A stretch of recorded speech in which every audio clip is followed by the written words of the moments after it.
Idukki engineering college വിദ്യാർത്ഥി SFI നേതാവുമായ ധീരജ് രാജേന്ദ്രനെ കുത്തിക്കൊലപ്പെടുത്തിയ കേസിൽ പുതിയ സ്പെഷ്യൽ പ്രോസിക്യൂട്ടർ ചാർജ് എടുത്തു. മുതിർന്ന അഭിഭാഷകൻ അഡ്വക്കേറ്റ് പ്രിയദർശൻ തമ്പിയാണ് സ്പെഷ്യൽ പ്രോസിക്യൂട്ടറായി ചാർജ് എടുത്തത്.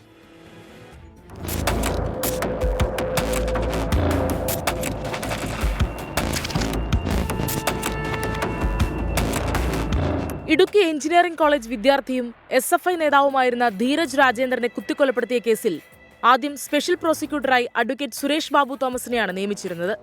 സുരേഷ് ബാബു തോമസ് അസുഖബാധിതനായതിനെ തുടർന്നാണ് മുതിർന്ന അഭിഭാഷകൻ അഡ്വക്കേറ്റ് പ്രിയദർശൻ തമ്പി ചാർജ് എടുത്തിരിക്കുന്നത്. സാക്ഷിവിസ്താരം ഷെഡ്യൂൾ ചെയ്യുന്നതിലേക്കായി ജനുവരി 13-ന് കേസ് കോടതി വീണ്ടും പരിഗണിക്കും. കേസിൽ ഇനിയും ഇതിൻ്റെ DNA പരിശോധനാ ഫലം കൂടി ഫോറൻസിക് ലബോറട്ടറിയിൽ നിന്ന് വരാനുണ്ട്.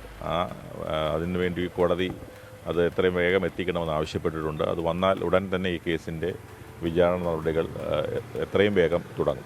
യൂത്ത് കോൺഗ്രസ് നേതാവ് നിഖിൽ പൈലി ഉൾപ്പെടെ കേസിൽ 8 പ്രതികളാണുള്ളത്.